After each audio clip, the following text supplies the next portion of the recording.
ஆண்டவர் கொடுத்த வார்த்தைகளுக்காக நன்றி செலுத்துகிறேன். ஞாபகம் வச்சுருக்கிறீங்களா பிரதர் என்ன சொன்னார்ன்ட்டு? யார் யார்கிட்ட எத்தனை தாளந்து கொடுத்தாருன்னு தெரியல. 5 தாளந்து, 2 தாளந்து, 1 தாளந்து. தாளந்து குறித்து நாம் வருத்தப்பட தேவையில்லை.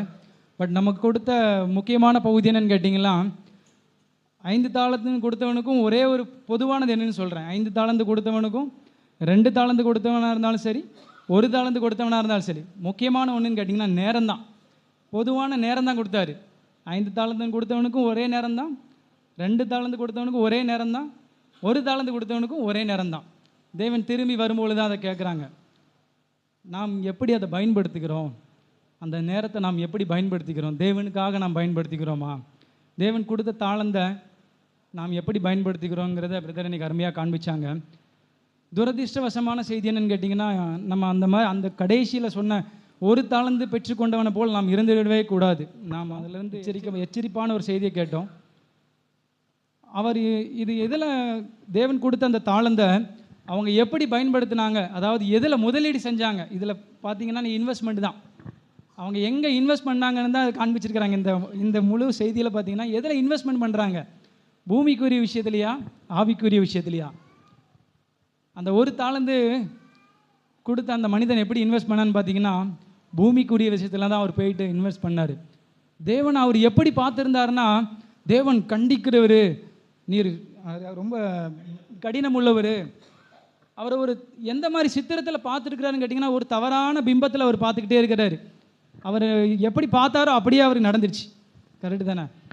நாம் தேவனை எந்த கண்ணோட்டத்தில் நம்ம பார்க்குறோமோ நமக்கும் அப்படி தான் நடக்கும். இந்த 5 தாளந்தை பெற்றுக்கொண்டவங்களும் 2 தாளந்து பெற்றுக்கொண்டவங்களும் தேவனை எப்படி பார்த்தாங்கன்னா, தேவன் உண்மை உள்ளவர், தேவன் அன்புள்ளவர், அப்படி தான் அந்த கண்ணோட்டத்தில் பார்த்துருப்பாங்க. ஆனால் இந்த 1 தாளந்தை பெற்றுக்கொண்டவங்க பார்த்திங்கன்னா, தேவனை ஒரு பயங்கரமான ஒரு சித்தத்தோடு அவங்க பார்க்குறாரு. ஸோ அப்படி நம்ம இருக்கக்கூடாது. நாம் எந்த விஷயத்தில் நாம் இன்வெஸ்ட்மெண்ட் பண்ணுறோம்? பூமிக்குரிய விதத்தில் நாம் இன்வெஸ்ட்மெண்ட் பண்ணுறோமா? பூமிக்குரியவைகளுக்காக நாம் பார்த்து கொண்டு இருக்கிறோம்னு வச்சிங்கன்னா நோ ரிட்டர்ன்ஸ். இந்த முதலீட்டில் எந்த வெகுமானமும் வராது. மாறாக நாம் எங்கே இன்வெஸ்ட்மெண்ட் பண்ண வேண்டியிருக்குன்னா, அதுக்கு அந்த அதிகாரத்திலே கீழே பின்னாடி இருக்கும். அவர் ஒரு வழி சொல்கிறாரு. நீ என்ன பண்ணலைங்கிறத ஒரு வரி சொல்கிறாரு. 27 மத்தேயு 25:27 நீ என் பணத்தை காசுக்காரர் வசத்தில் போட்டு வைக்க வேண்டியதாக இருந்தது. நம்ம எங்கே போட வேண்டியிருக்குது? ஒரு பேங்க் போல் நம்ம அதை அவர் கொடுத்த விஷயங்களை நாம் அங்கே பத்திரமா போட வேண்டியிருக்குது. பூமியில் கிடையாது. அப்பொழுது நான் என்னுடைய வட்டியோடு நான் வாங்கி கொள்ளுவேன். நீ ஏதோ ஒரு வேலை பண்ணணும். நமக்கு நம்மளுடைய செயல்களினாலே வட்டி வராது. நம்முடைய செயல்களுக்கு எந்த மதிப்பும் கிடையாது. தேவன் தந்த தாளந்துகளுக்கு மட்டும்தான் மதிப்பு இருக்குது அந்த வங்கியில். நாம் அதில் தான் நம்ம இன்வெஸ்ட்மெண்ட் பண்ணணும். நாம் அதை அப்படி புதைச்சி வைக்கக்கூடாது. அப்படிங்கிறத நான் உணர்ந்துக்கிட்டேன். தேவனை நான் எந்த கண்ணோட்டத்தில் நான் பார்க்குறேன், நாம் அப்படிப்பட்டவர்களாக இருக்கணும். ஒரே ஒரு வசனத்தை உங்களுக்கு காண்பிக்கிறேன். 2 கூட்டத்தாராக இதை பிரிச்சிடலாம். 5 தாளந்து பெற்றுக்கொண்டவனும் 2 தாளந்து பெற்றுக்கொண்டவங்களும் ஒரு கூட்டத்தார், ஒரே ஒரு தாளந்து பெற்றுக்கொண்டவர் ஒரு கூட்டத்தார். இதே ஊமையை லூக்கா 19 சொல்லியிருப்பாங்க. லூக்கா 19 எடுத்துக்கோங்க. இதே ஊமையை தான் கொஞ்சம் வித்தியாசமாக சொல்லியிருக்கோம். அதில் இந்த 2 கூட்டத்தாரிலேருந்து நாம் எந்த கூட்டத்தாராக இருக்கிறோங்கிறத நம்ம இந்த வசனத்தின் மூலமாக நம்ம கண்டுபிடிக்கலாம். லூக்கா 19:27 26 வாசித்தீங்கன்னா நம்ம மத்தேயு 25ஆவது அதிகாரத்தில் வாசித்த அந்த வசனத்தோட முடிவு தான் இருக்கும். உள்ளவன் எவனுக்கும் கொடுக்கப்படும், இல்லாதவன் இடத்தில் உள்ளதும் எடுத்துக்கொள்ளப்படும் என்று உங்களுக்கு சொல்லுகிறேன். இங்கே இந்த 27ஆவது வசனம் தான் ரொம்ப முக்கியமான வசனம். 5 தாளந்தை பெற்றுக்கொண்டவனாக இருந்தாலும் சரி, 2 தாளந்தை பெற்றுக்கொண்டவனாக இருந்தாலும் சரி, அவர்கள் எந்த அளவாக தேவனை எப்படி வச்சுருக்கிறாங்கன்னு தான் முக்கியமான விஷயம். அங்கே எஜமான்னு சொல்லியிருக்கோம், இங்கே ராஜான்னு சொல்லியிருக்கோம். அந்த வசனத்தை நான் உங்களுக்கு வாசிக்கிறேன். அன்றியும் நல்ல கவனிங்க, தங்கள் மேல் நான் ராஜாவாகிறதற்கு மனதில்லாதவர்களாகிய என்னுடைய சத்துருக்களை இங்கே கொண்டு வந்து. அந்த 1 தாளந்தை பெற்றுக்கொண்டவன் அந்த எஜமான பார்த்தார தவிர தனக்கு எஜமான பார்க்கல. புரியுதுங்களா? நான் அதை அப்படி தான் பார்க்குறேன். அந்த 2 தாளந்தை பெற்றுக்கொண்டவனாக இருந்தாலும் சரி, 5 தாளந்தை பெற்றுக்கொண்டவனாக இருந்தாலும் சரி, அவர்கள் எஜமான எப்படி பார்த்தாங்கன்னா, நீர் எங்களுக்கு எஜமான்னு பார்த்தாரு. கடினமான எஜமான்னு பார்க்கல. நீங்கள் எங்களுடைய எஜமான், என்னுடைய எஜமானுக்காக நான் என்ன பண்ணணும்? அந்த 5 தாளந்தை கொண்டு நான் இன்னொரு 5 தாளந்தை என்ன பண்ணணும்? சம்பாதிக்கணும் ஒரு விருப்பத்தோட. ஆனால் இந்த ஒரு தாளந்தை பெற்றுக்கொண்ட இந்த ஒரு வேலைக்காரனாகவே இருந்தாலும் சரி, அந்த எஜமான தன்னுடைய எஜமானா பார்க்கல, தன்னுடைய ராஜாவாக பார்க்கல, தன்னை ஆளுகிற, அதில் அந்த வசனம் அப்படி தான் சொல்லியிருக்குது, தங்கள் மேல் நான் ராஜாவாகிறதற்கு மனதில்லாதவன் அந்த ஒரு தாளந்தை பெற்றுக்கொண்டவன் தான். இந்த ஒரு தாளந்தை பெற்றுக்கொண்டவன் போல நாம் இருந்துவிட முடியும். தேவனால் நாம் ஆளுகை செய்யப்படாதவர்களாக நாம் இருந்தோம்னா நாம் அந்த ஒரு தாளந்தை பெற்றுக்கொண்டவனாக தான் நம்ம இருப்போம். தேவன் நமக்கு நிறைய விஷயங்களை நமக்கு தந்திருக்கலாம். எவ்வளோ தாளந்தங்களை தந்திருந்தாலும் தேவன் தான் நமக்கு யார்? எஜமான். தேவன் தான் நமக்கு யார்? ராஜா. நாம் அவர் அப்படி பார்க்கலாம். நம்ம ஆளுகை செய்கிறதற்கு அவர் தான் நம்மளுடைய ராஜாவாக இருக்கிறதுக்கு நம்ம ஒப்பு கொடுக்கலாம். அந்த ஒரு தாளந்தை பெற்றுக்கொண்டவன்ட்ட போல் நம்ம இருக்க வேணாம். நமக்கு ஒரு 2 மாதிரியை தந்துட்டாங்க ஆண்டவர். 5 தாளந்து, 2 தாளந்து. நாம் அவர்களை பிடித்து கொள்ளலாம். அவர்கள் எப்படி அந்த எங்களுடைய எஜமான்னு சொல்லியிருப்பாங்க இல்லைங்களா, நீர் எங்களுடைய ராஜான்னு சொல்லியிருப்பாங்கல்ல, அப்படிப்பட்டவர்களாக நம்ம இருப்போம். ஒரு எச்சரிப்பின் சத்தத்தை சொன்னாங்க பிரதர். நாம் அதன் மூலமாக நாம் எச்சரிக்கப்படுறோமா? ஆண்டவருடைய வருகை சமீபமாக இருக்குது. நமக்கு கொடுத்த நாட்களையும் முதல்ல சொன்னது போல தான், நமக்கு எல்லாருக்கும், எல்லா உலகத்தில் உள்ள எல்லா ஜனங்களுக்கும் நேரம் பொதுவானது தான். நேரமும் தாளந்து வேணால் வித்தியாசமானவர்களாக இருக்கலாம், நமக்கு பல தாளந்துகளை தந்திருக்கலாம். பட் நமக்கு கொடுக்கப்பட்ட நேரம் ஒரே ஒரு நேரம் தான். இது எல்லாத்துக்கும் 24 மணி நேரம் தான். நாம் அதை எந்தளவாக பயன்படுத்துகிறோம்? தேவனுக்காக பயன்படுத்துகிறோமா அல்லது பூமிக்குரிய விஷயங்களுக்காக நாம் பயன்படுத்துகிறோமா? நேரம்தான், காலம்தான் அதற்கு பதில் சொல்லுங்கிற போல் தேவனுடைய வருகையின் மூலமாக நம்ம அதை அறிந்து கொள்ள முடியும். ஸோ அப்படிப்பட்ட அந்த தேவனுடைய வருகையின் நாளில் நாம் ஐயோ சொல்லிட்டு நம்ம தேவன் பொல்லாத ஊழியக்காரனேன்னு சொல்லிட்டு நம்மளை பார்த்து சொல்லிடக்கூடாது. உண்மையும் உத்தமமான ஊழியக்காரனை அழைக்கும் போது அது எவ்வளோ பெரிய பாக்கியமான வார்த்தை இல்லைங்களா? ஆண்டவர் நம்மளை பார்த்து, இயேசு கிறிஸ்துவை பார்த்து தானே அந்த வார்த்தையை முதல்ல சொன்னார். என் பிரியமான நேசகுமாரனேன்னு சொல்கிறாரு. இந்த வேலைக்காரர்களை பார்த்து சொல்கிறாரு, உண்மையும் உத்தமமான ஒரு ஊழியக்காரங்களேன்னு சொல்கிறாங்க. கொஞ்சம் தாளம் தான் கொடுத்து, 5 தாளந்து தான் கொடுத்தா கூட பரவாயில்ல, கொஞ்சம் வாழ்க்கையை கொடுத்துருந்தா கூட பரவாயில்ல, கொஞ்சம் வெளிச்சம் கொடுத்துருந்தாலும் பரவாயில்ல. அந்த வெளிச்சத்தில் நம்ம என்ன பண்ணணும்? நிலச்சிருக்கணும். அப்படிப்பட்ட ஒரு வாழ்க்கையை நம்ம வாழ்வோம். கர்த்தர் தாங்க ஆசீர்வதிப்பார். தேவனுக்கு ஸ்தோத்திரம். இந்த நாளிலே ஒரு எச்சரிப்பின் செய்தியை நம்ம கேட்டோம். மத்தேயு 25ஆம் அதிகாரத்திலிருந்து நம்ம இந்த நாளிலே தேவனுடைய வார்த்தைகளை கேட்டோம். சாத்ரா பிரதர் ஒரு பிரதர் சொன்ன அந்த காரியத்தை ஒரே ஒரு இதில் முடிச்சிட்டாரு. அந்த ஊழியக்காரங்க, அந்த ராஜா அவங்கவுங்க கெப்பாசிட்டி பொறுத்து எல்லாருக்கும் கொடுத்தாரு. இதை வச்சு நீங்கள் வியாபாரம் பண்ணுங்க, சம்பாதிங்க அப்படின்னு சொல்லிட்டு அவங்களுக்கு தாளந்துகளை கொடுத்தாரு. எல்லாரும் அதை மனப்பூர்வமாக ஏற்றுக்கலை. இது எனக்காக கொடுத்தாரு, என்னுடைய ராஜா, என்னுடைய எஜமானு எனக்காக கொடுத்தாரு அப்படின்னு சொல்லிட்டு சில பேர் தான் அதை ஏற்றுக்கினாங்க. ஒருத்தர் மட்டும் இவர் என்ன கொடுக்கறது, நம்ம என்ன வாங்கிக்கிறது, இவர் சொன்னால் நம்ம கேட்டுடணுமா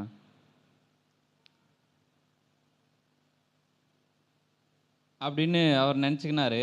கடைசி நாட்களில் அவர் நினச்சார்ல, அந்த நினைப்பே அவருக்கு நரகத்தை கொண்டு வந்து கொடுத்துச்சு. அவர் எஜமானவராகவே அவங்க பார்க்கவே இல்லை. இவர் என்ன சொல்கிறது, நம்ம என்ன கேட்குறது. சர்ச்சுக்கு போனால் இப்படி தான் சொல்லுவாங்க, அவங்க என்ன சொல்கிறது நம்ம என்ன கேட்குறது, நம்ம விருப்பம் போல் நம்ம இருக்கலாம், இன்னும் நாட்கள் இருக்குது. இப்போது நம்மளுக்கு தேவன் என்ன கொடுத்துருக்கிறாரு அப்படின்னு பார்க்கும்போது, நம்மளுக்கு ரட்சிப்பை தேவன் கொடுத்துருக்கிறாரு. எபேசியர் 2:8 படியும் பிரதர்.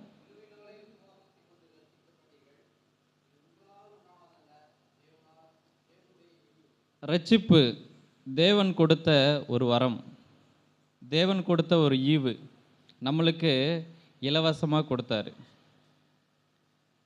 அது கொடுத்ததற்கான நோக்கம்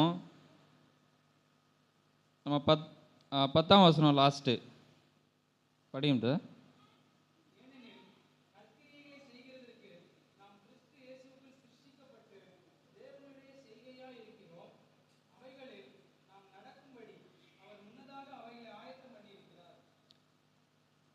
இயேசு கிறிஸ்துவுக்குள்ளாக நம்மளை உருவாக்கி இருக்கிறார். இந்த ரட்சிப்பின் மூலமாக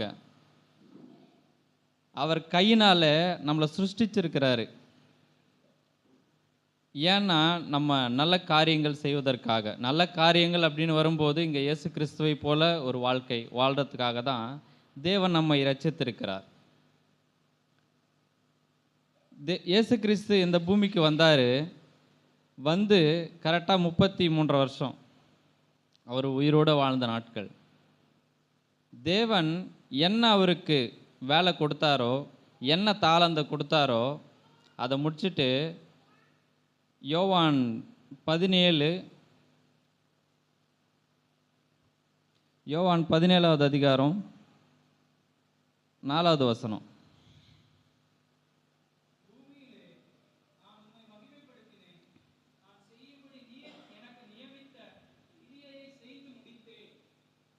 பிதாவே, நீர் எனக்கு இந்த பூமியில் நான் என்ன செய்யணும், அந்த ராஜா அந்த அந்த ஊழியக்காரங்களுக்கு தாளந்தை கொடுத்தாரு.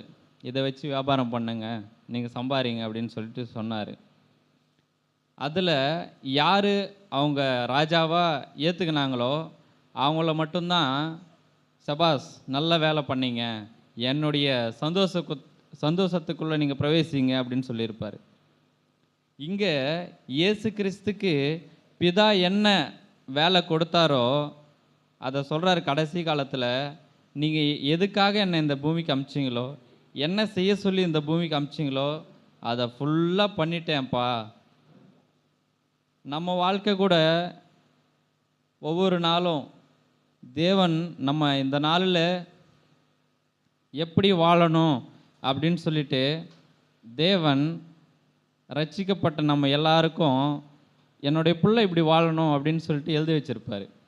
இந்த நாளில் இப்படி வாழணும், இந்த நாளில் இப்படி வாழணும்னு சொல்லிட்டு. அந்த நாள் முடியும் போது நம்ம எப்படி வாழ்ந்துருக்குறோமோ அது நம்ம நல்லா யோசித்து பார்க்கணும்.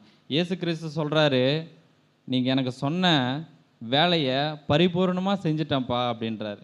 இப்படிப்பட்ட ஒரு நம்பிக்கை நம்மளுக்கு இருக்கணும். இந்த நாளில் நான் வந்து என்னுடைய ஆண்டவருக்கு உண்மையாக இருந்திருக்கிறேன், இந்த நாளில் நான் நல்லா வாழ்ந்திருக்கிறேன், என்னை பார்த்து இந்த நாளில் ஆண்டவர் வந்தாருன்னா உண்மையான ஊழியக்காரன் அப்படின்னு என்னை மெச்சிப்பார். அந்த மாதிரி நான் வாழ்ந்திருக்கிறேன் ஒவ்வொரு நாளும். இதுக்கு இயேசு கிறிஸ்து அனுதினம் சிலுவையை சுமந்து கொண்டு வாழ்ந்தார். அது இருந்தால் மட்டும்தான் இது சாத்தியம். அனுதினமும் நம்ம சிலுவையை சுமந்து அவருடைய வருகை எதிர்நோக்கி அவருக்காக வாழும்போது தான் இப்படிப்பட்ட வார்த்தைகளை நம்மளாலையும் சொல்ல முடியும். இயேசு கிறிஸ்து சொன்னது போல், நான் பரிபூரணமாக அந்த வார்த்தை கவனிங்க, நான் பரிபூரணமாக இந்த பூமியில் நீர் எனக்கு சொன்ன வேலையை செஞ்சு முடிச்சிட்டேன், உம்மை மகிமைப்படுத்தினேன். அது அப்படி பண்ணி நீங்கள் மெச்சிக்கொள்கிற அளவுக்கு உங்களை மகிமைப்படுத்தினேன். அப்படிப்பட்ட வாழ்க்கையை நான் வாழ்ந்தேன், நீர் விரும்புகிற ஒரு வாழ்க்கையை நான் வாழ்ந்தேன்ப்பா அப்படின்னு சொல்கிறாரு. நம்மளுக்கு ரட்சிப்பை ஃப்ரீயாக கொடுத்துட்டாரு, பரிசுத்த ஆவியானவரை கொடுத்துருக்கிறாரு. இது எல்லாம் அவருடைய ஈவு. இதை வச்சு நம்ம உதாசீனப்படுத்துகிறோமா, இல்லை இதை வச்சு நம்மளுடைய வாழ்க்கையை கட்டிக்கிறோமா, இதை வச்சு நம்ம க்ரோ ஆகிறோமா அப்படின்றது தான் ஒரு முக்கியமான விஷயம்.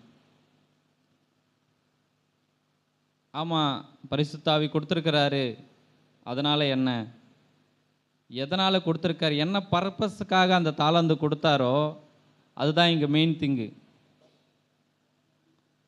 பரிசுத்த ஆவியானவர் ஏன் கொடுத்துருக்காரு, எதற்காக ரட்சித்து கொண்டாரு நம்மளை, அவருடைய ரத்தத்தை விலைக்கிரயமாக கொடுத்து நம்மளை வாங்கினார். எதற்காக வாங்கினார், எல்லாம் நம்மளுக்காக, நம்மளுடைய நன்மைக்காக தான். அவர் ஆண்டவரை 3 பேரும் அதில் ஆண்டவரே ஆண்டவரே ஆண்டவரேன்னு தான் சொல்லியிருப்பாங்க. நம்ம கூட அவர் ஆண்டவரே ஆண்டவரே ஆண்டவரேன்னு தான் கூப்பிட்றோம். ஆனால் உண்மையாக 2 பேர் மாத்திரம்தான் உண்மையாக மனசில் வச்சுக்கின்னு உண்மையாக கூப்பிட்டாங்க. ஆண்டவரே நீங்கள் கொடுத்தீங்க, நான் 5 தாளந்து கொடுத்தீங்க, அது 10 நான் பண்ணேன் அப்படின்னு சொல்லிட்டு சொல்லும்போது அது எஜமான் ரொம்ப சந்தோஷப்படுறார். இயேசு கிறிஸ்து இந்த இடத்துல ஆ, நான் உங்களுடைய சித்தத்தை பரிபூர்ணமாக செஞ்சுட்டேன் அப்படின்னு சொல்லும்போது பிதாவும் சந்தோஷப்படுறார். நம்மளை பார்த்தும் இயேசு கிறிஸ்து சந்தோஷப்படணும் அப்படின்னா நம்மளும் இந்த உத்தம ஊழியக்காரங்க எப்படி வாழ்ந்தாங்க அதே போல் நம்மளும் வாழணும். அதனால் நம்ம ரட்சிப்பையும் பரிசுத்த ஆவியானவரை நெக்லெக்ட் பண்ணக்கூடாது. எந்த பர்பஸ்க்காக நம்மளை நம்பி ஆண்டவர் கொடுத்துருக்காரோ அதை பரிபூர்ணமாக நம்ம இங்கேயே செஞ்சு முடிக்கணும். இங்கே செய்கிற வேலை இங்கே மட்டும்தான், மரித்த பிறகு அங்கே போய் செய்ய முடியாது. இங்கே கொடுக்கப்பட்ட பரிசுத்த ஆவியானவரை நம்ம எந்த நோக்கத்திற்காக பரிசுத்த ஆவி கொடுக்கப்பட்டாரோ அந்த நோக்கத்தை நம்ம இந்த பூமியில் மாத்திரம்தான் செய்ய முடியும். அப்போ ஒவ்வொரு நாளும் நமக்கு சந்தோஷமாக இந்த நாளில் வாழ்ந்துருக்கு அப்படின்னு முடியறது தான் ஒரு அற்புதமான வாழ்க்கை. எப்போ வந்தாலும் ஆண்டவர் என்னை கூட்டின்னு போவார். இப்படிப்பட்ட வாழ்க்கைக்காக வாஞ்சிப்போம். தேவனுக்கு நன்றி.